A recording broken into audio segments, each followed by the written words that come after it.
Welcome to the Workamper Show, a podcast devoted to helping you discover how to finance your RV travel dreams. I'm Steve Anderson, the president of Workamper News. Each one of our episodes will either introduce you to people who are already living the RV lifestyle or to opportunities to work short-term jobs. You'll also learn how to hit the road the right way and make the most of every opportunity. Now let's turn over today's show to your host, Greg Gerber. Thank you, Steve. Today I'm interviewing a man who has become a full-time online content creator, producing do-it-yourself videos and hosting a podcast to help other entrepreneurs finance their travel dreams. Today's episode is sponsored by Workamper News. With its diamond and platinum membership tools, Workamper News is much more than just a job listing website. When you put the tools of this professional service into action, you'll find out just how easy it can be to turn your work camping dreams into reality. The one-year memberships open the door to a one-stop shop for all things work camping. Being the original resource for work camping, you'll find the largest number of job listings, be able to connect with the community of work campers, and view resources compiled by experts who've been enjoying the RV lifestyle for many years. If you're serious about leading a successful and enjoyable work camping lifestyle, then a diamond or platinum membership is for you. You can even get started with a free 30-day trial by visiting www.workamper.com/trial. Embark on new adventures today with the support of Workamper News behind you. Joshua Sheehan and his wife and twin 8-year-old boys started RVing in November 2021 after Callie completed a 20-year career in the U.S. Air Force. The military family moved frequently during her career, yet they did not know where they really wanted to settle down. So they hopped into a 30-foot bunkhouse travel trailer to search for the ideal place to call home. They selected that RV to have a separate living area from the bedrooms, and they wanted closable doors rather than curtains to help control noise and provide more privacy. The family relies on Callie's military pension to support their travels, but Joshua also started planning for location independence nearly 3 years ago when he launched a YouTube channel called Gander Flight. Because he likes tinkering, testing things, and thinking outside the box to come up with new ways of doing something, Joshua creates do-it-yourself videos and shares his observations within the RV community. Recently, Joshua also stepped in to host the RV Entrepreneur podcast that was originally founded by Heath Paget. In that podcast, he interviews RV entrepreneurs about their businesses and the various ways they fund their travels. Prior to hitting the road, Joshua was a full-time homeschooling parent while Callie worked as a paralegal. Now that she is retired from the military, Callie homeschools the boys while Joshua produces even more content. Callie also plans many of the family's adventures. Since neither of them work a full-time job anymore, they try to schedule their activities during the week in order to avoid weekend crowds and use weekends to tend to school projects. Joshua describes the many ways he and Callie ensure their boys enjoy plenty of socialization and educational opportunities. To tell us more about their adventures and how Gander Flight can help RVers at all stages in their journeys, please welcome Joshua Sheehan, founder of Gander Flight, to the show. Thanks for joining me today, Joshua. I really appreciate the time. Tell us a little bit about you and what you're doing and where you are now. My name is Joshua Sheehan, and my family, my wife Coley, and then we have 2 twin boys that are 8 years old, just went full-time RVing. We left in November of 2021 after my wife completed 20 years of active military service in the Air Force. And we've been dreaming about finding a place to land after her military career, but we moved around enough to know we didn't know where that was going to be. And so we decided that early on, it's probably been close to a decade that we've been planning to do an extended RV trip to explore the country, and also just keep in the back of our minds, looking out for a place that we could set up a home base. And then eventually our goal is to kind of do a hybrid model of having a home base, but then also getting out and traveling. And so we're just starting out on that journey.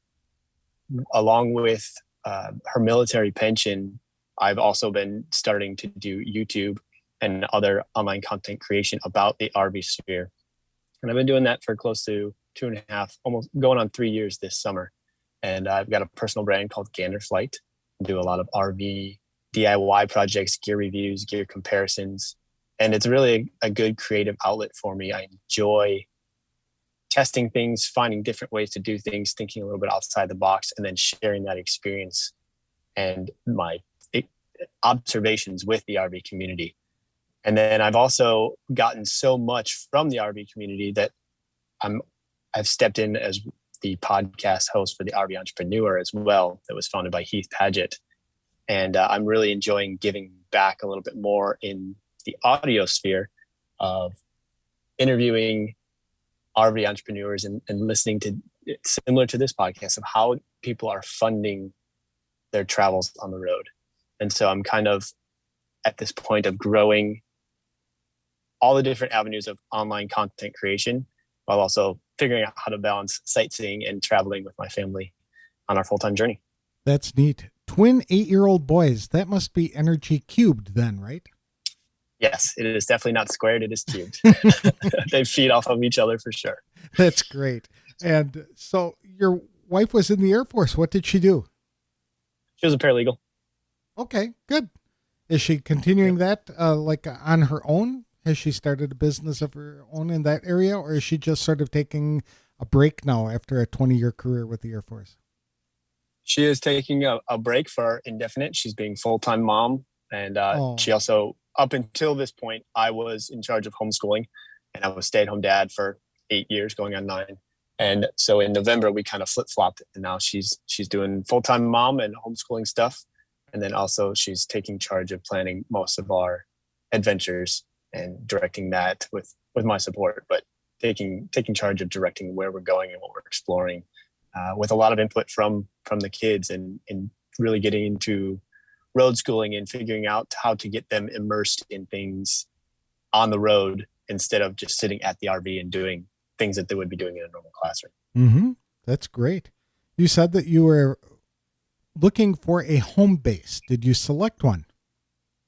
We have not. Like I said, we've been to enough places with our military moving that we know we haven't yet found the place that sings to us and calls to our heart. Okay. But I think this is a good way to experience a lot of different locales. If nothing else, to narrow down, hey, we want to look in this part of the country more than another part. We both grew up above the Mason-Dixon line, so we're interested in having all 4 seasons at some point. Mm-hmm.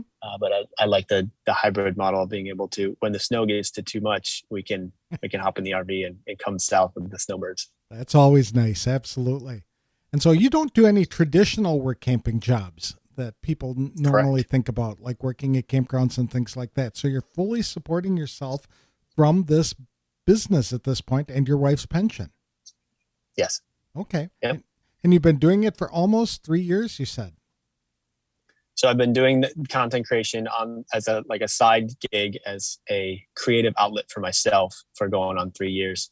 And then with the switch of her retiring, that has allowed me more time to dedicate and put more into content creation. So you were making content for RVers before you became a full-time RVer. Correct. Yep. We've been doing weekending for close to 4 years. We started out with a pop-up because we were living in Louisiana. I grew up in the North, and to me, the first time I came through a campground in the South in Louisiana, there was a tent with an air conditioner. And my first thought was, come on, you've got to be kidding me. And then I spent my first night camping in Louisiana, and I knew exactly why they had decided to put an air conditioning in their tent. And so the pop-up allowed us to have an air conditioning and a bed, a legit mattress up off the ground. And it could be towed by our minivan. So that was the 3 key things that allowed us to get into RVing. And I've since heard, and I think it makes a lot of sense, that pop-ups are kind of a gateway drug. Yes. That a lot of people start there because it's an easy entryway. You can store it in your garage, low financial investment. And then since we did know that we were going to be full-timing, we had also been keeping an eye out of what kind of rig we wanted to move into at that point. So we had gone through 2 pop-ups, and then we had found the travel trailer that we're in. It's a 30-foot with a bunkhouse. And then we moved on from there. So you're in the bunkhouse right now? Correct. Yep. Very good. Bunkhouse is nice for boys, especially, or when you have children all together. What brand did you decide on? So looking back, I didn't really have a brand that we were picking out. We were definitely just looking at floor plans. We ended up going with the Forest River Wildwood. And one of the big considerations, knowing that this RV was going to be used for full-time living, because we ended up getting it about a year and a half before we went full-time. But we wanted to make sure that we had closable doors for a master bedroom and then closable door for the bunk room. And those were two big things that knowing that we were going to be living full-time, we didn't want to have bunks in the main living space, so that, every day of the rest of our full-timing that we would have to be quiet in the living room just because there's a curtain between us and the kids sleeping. So It's worked out really well. They've got a pocket door, and then white noise is definitely your friend when being in such a small space. That's great. Closable doors. Yes, that would be very good. Is your particular model have the bedrooms separated, like the master on one side and the bunks on the other end? Correct. So you come up the stairs and there's a master directly to the right with a traditional door. And then you're in the main living area of the kitchen and dining room with a big super slide. And then you pass through that to get to the back end, and there's a bunk room with a pocket door. And we ended up having 2 bunks on the top, and then a convertible dinette on the one side and a large outdoor kitchen under the other bunk, which has really been helpful too, of being able to get outside and cook out there. Oh yeah, that would be fun to be able to do that. And so you spend most of your time in campgrounds. Are you doing any boondocking? We have not done boondocking yet. It is something that is on the list to do. We have some generators, but at this point, we're just trying to figure out the transition of living full time and changing. We changed our work, what our working relationship looked like. We changed full timing, and so at this point, we're just trying to make our life as easy as possible. But there is a goal of doing additional boondocking in the future. We actually have one big one scheduled. We're going to go to the Albuquerque Balloon Festival with full-time families, and that's going to be about a 2-week stint. And so we're slowly looking at the different types of gear that we'll need to sustain that, and how learning from others that have been there before us of best ways to do it, and what to do with what we have, and what is worth investing in.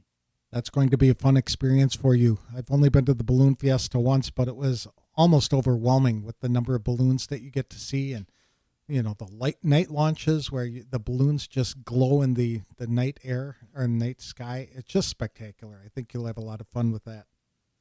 And we're very excited for it. You said that you had been homeschooling the kids, so they've never been in public school.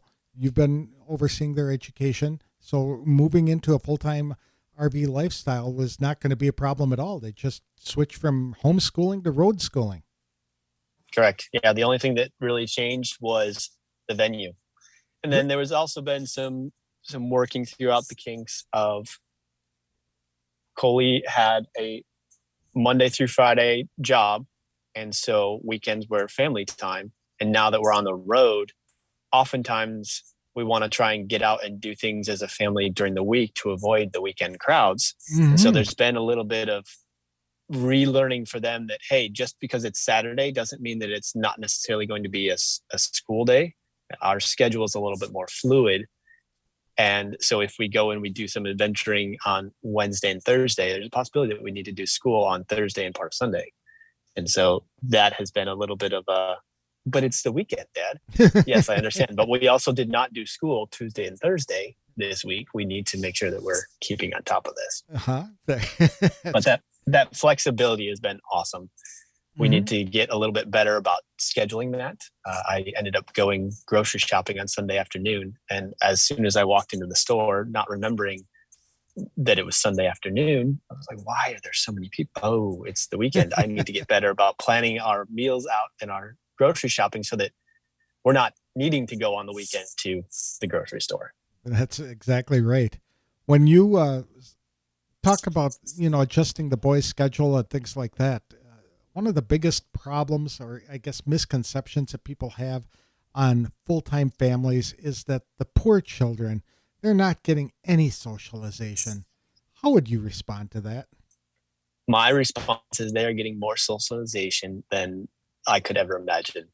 The cool thing about homeschooling and then specifically road schooling and being full-time families is that they get exposure and socialization to tons of different age ranges, cultural experiences. In a traditional government school setting, the kids are all the same peer group. And what's really cool about homeschooling and road schooling is that they get to learn from kind of almost a one-room schoolhouse structure of, someone who is 2 years older than them is teaching them about something that they learned at the Space Center the other day. And there's a lot of intergenerational. We were at one of the first places that we had gone to down in Lajitas to go to Big Bend National Park. I looked up out the window and one of my sons was talking to a retired gentleman, probably close to 80, that was just sitting at the pool, just going about having a conversation. And it's really cool to see that they don't necessarily have boundaries in their head of, this is an adult, I can't talk to them, or I need to do certain things one way or the other. They just enjoy talking to people, and they get a lot of socialization in so much as it's real world application. They have no qualms about going up to someone in a grocery store and asking a question, or it's all things that, after we get out of high school and college, age doesn't matter at that point. Mm-hmm. And so the cool thing for us is that they're not confined to a peer group by age, and we really like it. Very good. I've noticed throughout my RVing experience that when I've encountered kids who have been road schooled, they are very conversational. And you're absolutely right. They are comfortable around adults. They're comfortable around kids, and they can find things to do anywhere and often make friends very quickly. That's just part of the game because they know they're only going to be together for a couple of days. And so they make the most of what time they have. Absolutely. What kind of activities do you folks like to do when you're RVing? Yeah, we enjoy getting out and seeing nature.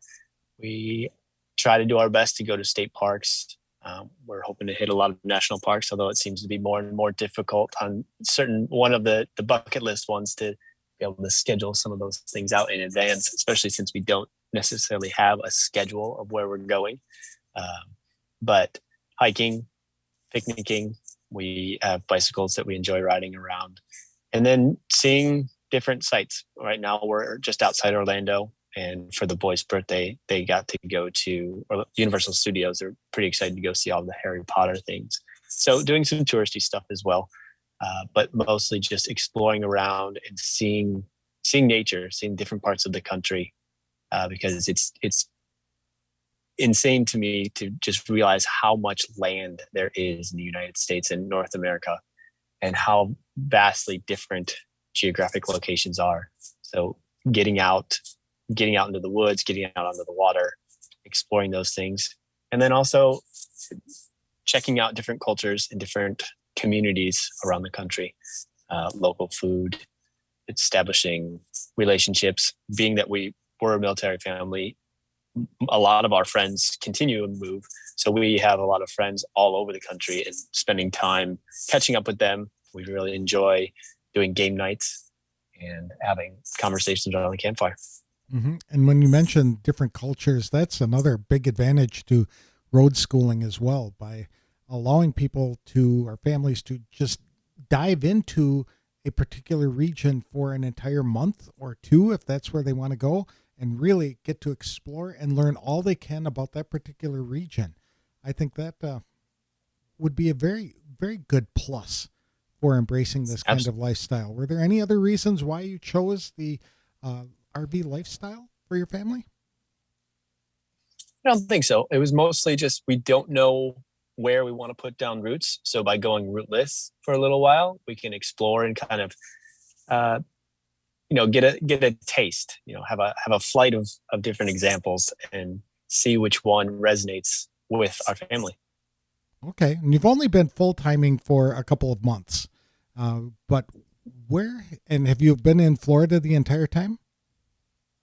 No. So we left from Texas. That was where we had our last sticks and bricks. And so we tooled around Texas for probably about 4 to 6 weeks, visiting family and checking out some of the state parks that were a little further out of our weekending radius. And then we ended up going and spending the holidays with my family in Northern Illinois.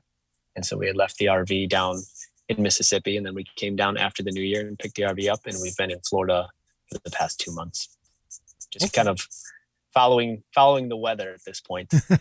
But we will be going kind of on a counterclockwise tour, I guess. We're in Florida now, and we're gonna make our way up to Washington State and then back down to Illinois and Wisconsin and go from there. Okay.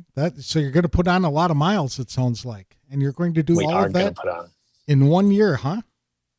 So originally we had the ignorant idea of, we could do 48 in 1 year. And as soon as we sat down, that's about a week in every state. There's no way you could do an entire state in a week. Even something like Delaware, that you can spend more than a week there. Right. And so we don't have an end date. At this point, we've got big rocks that we're filling the jar with of weddings or friend events, or we're going to a family camp in the summer that we need to be in certain places at certain times. And then we're just kind of filling in explorations around that general route of places that we've always wanted to visit, bucket list items, and other opportunities that present themselves. So when you started Gander Flight, what did you hope to accomplish? Gander Flight started as a creative outlet for myself. I have been watching YouTube for years. I remember when the boys were babies, sitting there and feeding them, watching YouTube channels and just passing the time that way. Just a creative outlet. I'm very much a tinkerer, very much a DIYer. And I have a lot of cool ideas and life hacks and tips to share. And it just seemed that YouTube would be the most appropriate outlet to share that. And so it started out as just, I wanted to share some ideas I had.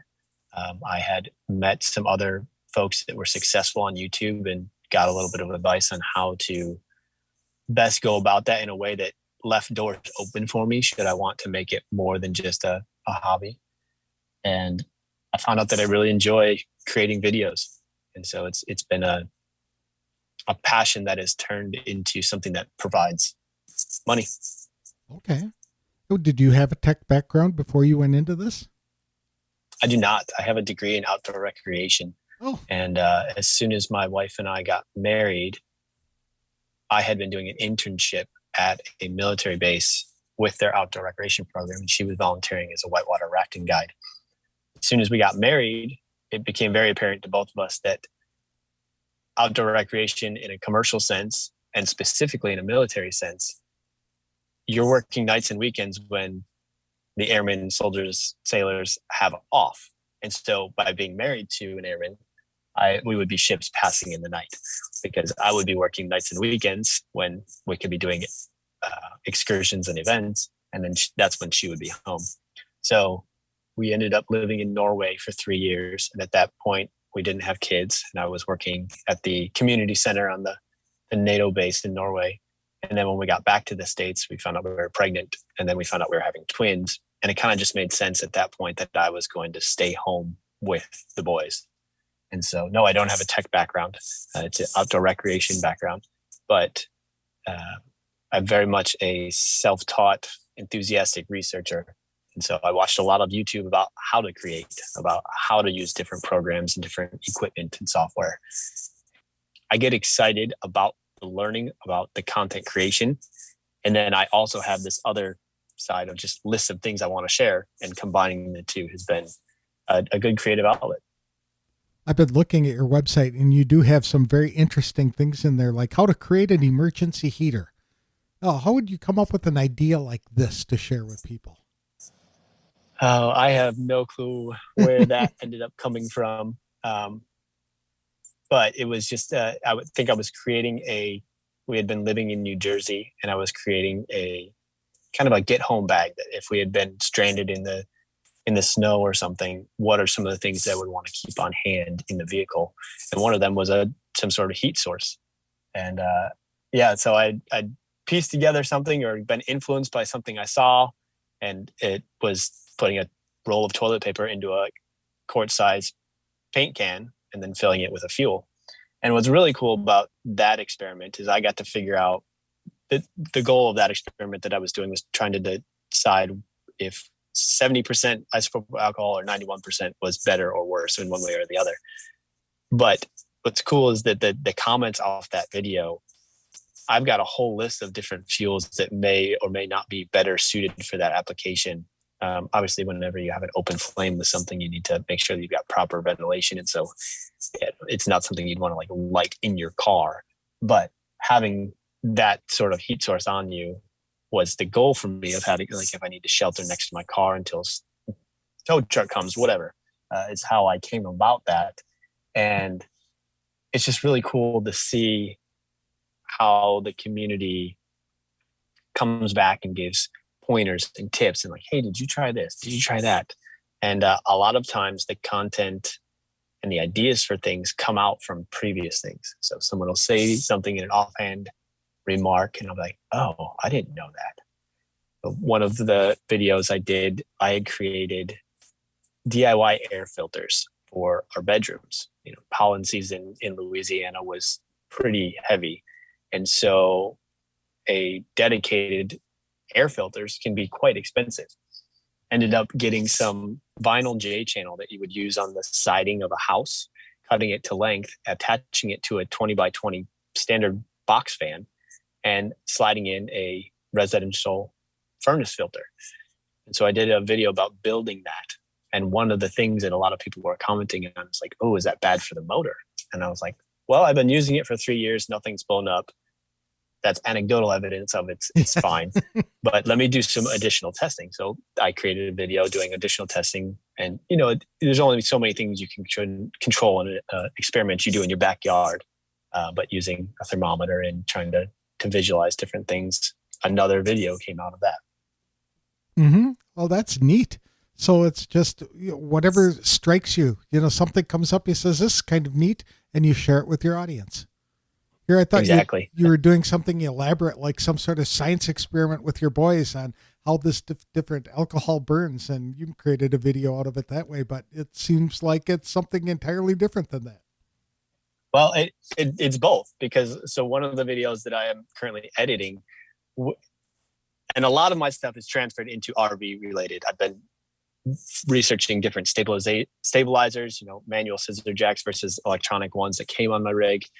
And so there's a lot of experimenting now with RV things.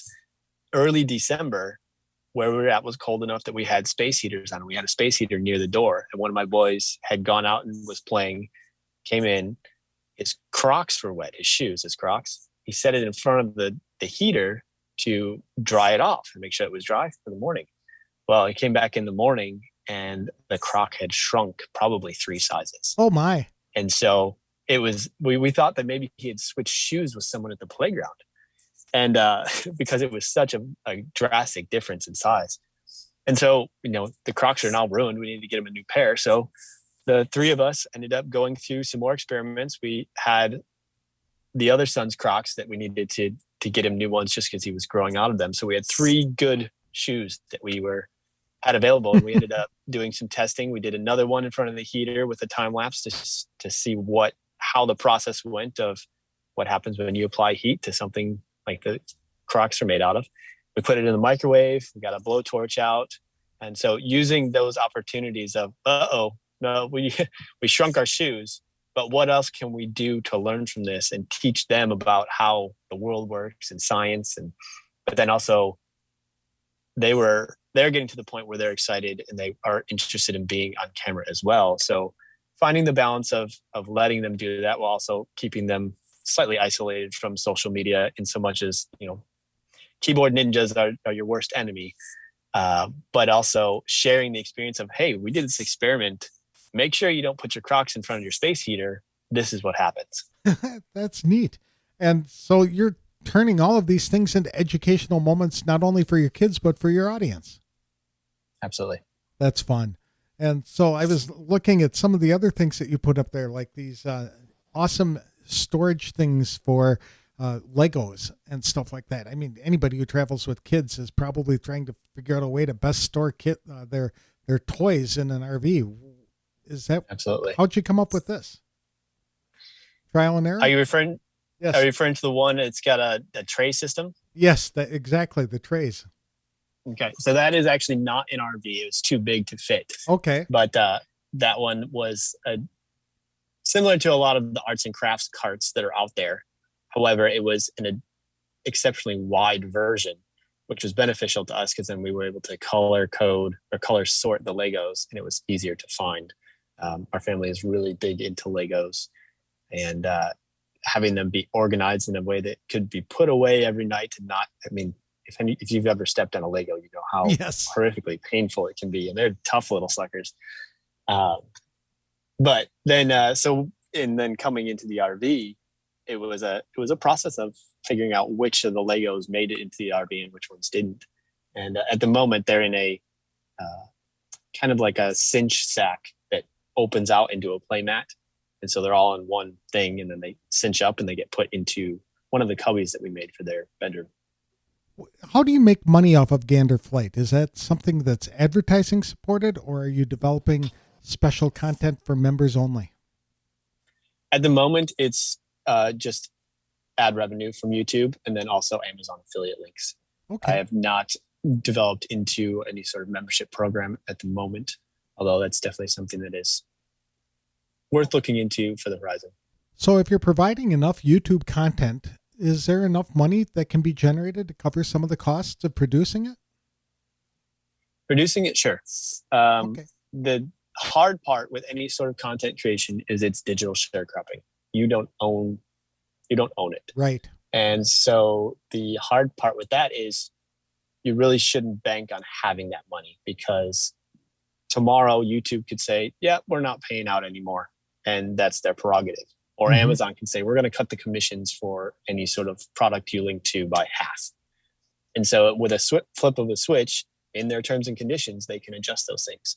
So yes, although I've made money with those ventures, it's not something that we can count on for income. It's kind of like, hey, if it shows up, it's a bonus. I've talked to several full-time families who were very prolific content creators for those kind of platforms that were making, upwards of $10,000 a month in some areas, sometimes, and then they changed the algorithm and it dropped below 1,000 the next month. Yep. I mean, yeah, so that's why it's hard to build a platform on another platform. It's why, Correct. a lot of people are moving to membership sites and things like that to maintain their own audience and to provide the content directly for them. So it sounds like you're considering that. Yeah, I'm looking into it and figuring out how, because I only want to provide things that are going to provide value. Like, I don't want to have a membership site just to have a membership site. Right. And so when I can figure out something that I can offer that is going to provide value to someone's life, then look at a way that, we can exchange value for value, information or contact for financial gain. And until that happens, I'm not gonna dive into it.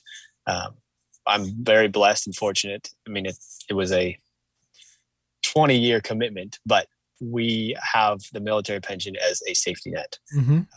If I do not create any money for Gander Flight this month, we will still be able to put food on the table. And so that is a super, it's double-edged sword, right? Because we're not going to be homeless, but at the same time, am I a little bit too comfortable and that I don't have the hunger to go out and find more ways to provide value sooner and create a membership site?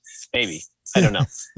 That would be a dilemma. But it is nice to have that safety net, to know that we have a little more flexibility in risk taking. We can try something and see, does this work or does this not work, with a little less risk of, if it absolutely flops, it's not going to be a huge life change. Okay. Fair enough. Is there any advice you'd give to people who are considering becoming work campers, especially taking their families on the road? It's insane how much opportunity there is. And being in the RV space for going on 4 years now, how many new ways I hear about doing something that I've never heard before. So my advice would be, if you want to get out on the road and you want to figure out a way to finance traveling in any way, find something that sings to you. It gives you a passion to do it, whether that be jumping from Amazon warehouse to Amazon warehouse, in your RV and then taking time off in between to explore.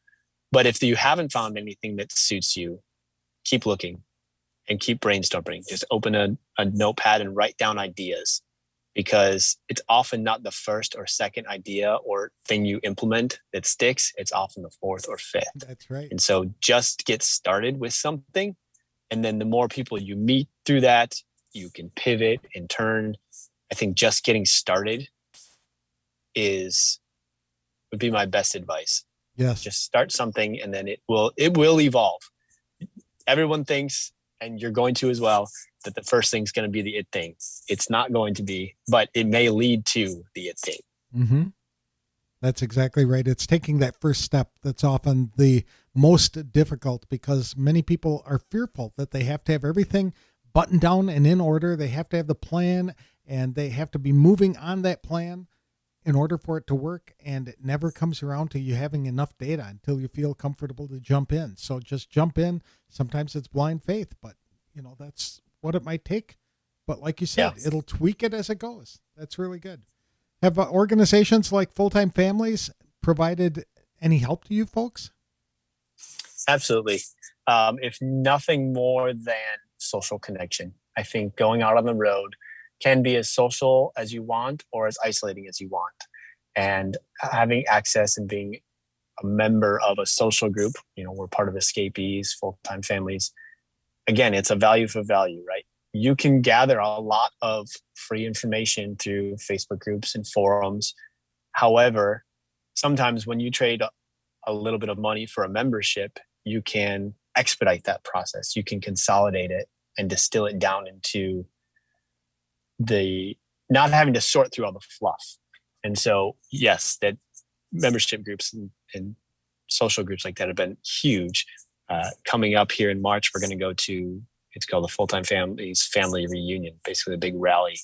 And especially having kids on the road, making intentional decisions to be in places with other families is huge, because we can all learn from each other, share experiences. And then it's not going to be forever. We're going to be in that spot for a week, but then we're going to break up. And I guarantee as we travel around the country, we're going to meet up with the folks that we connect with there in different parts of the country, and then being able to grow those relationships. And the cool thing about full-timing is that when you meet someone and you connect, you're with them, all day. And you can almost take a relationship that would have taken 2 years to cultivate in a every week, every once a month type of, let's meet for a drink or let's come over for a barbecue, and you expedite that process. And sometimes groups like that expedite the process even more and facilitate connection. Mm-hmm. That's great advice. Well, thank you very much, Joshua. I really appreciate the time. Sounds like you guys are having a ball being out on the road, and I wish you the best of luck. Appreciate it very much. Thank you.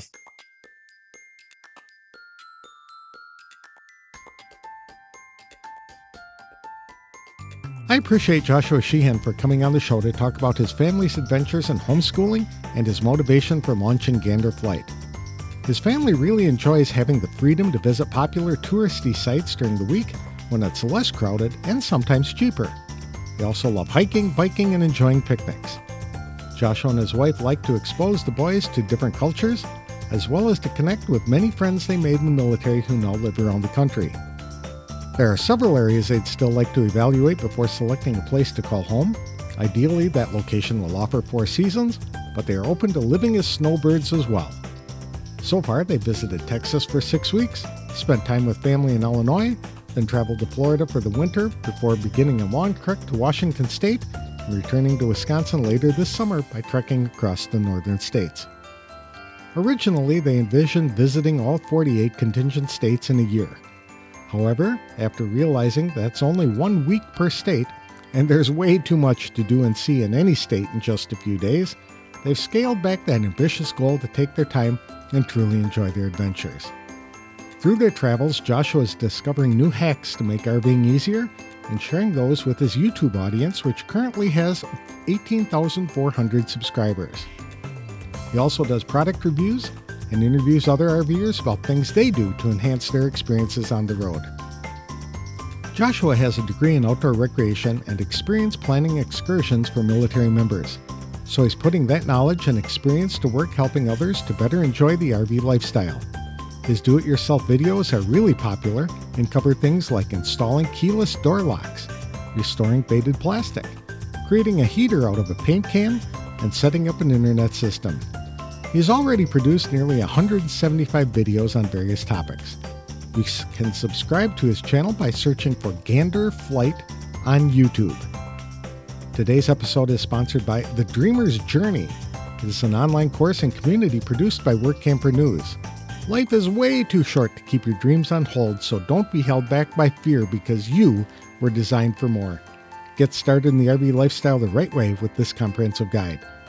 For just $29.95 for 1 year of access, Dreamers have unlimited viewing of 50-plus videos to learn things like what type of RV to buy, goal setting, how to budget for the adventure, developing a positive mindset, setting up a domicile, and operating a small business on the road, plus everything about work camping and how to find the right job for you.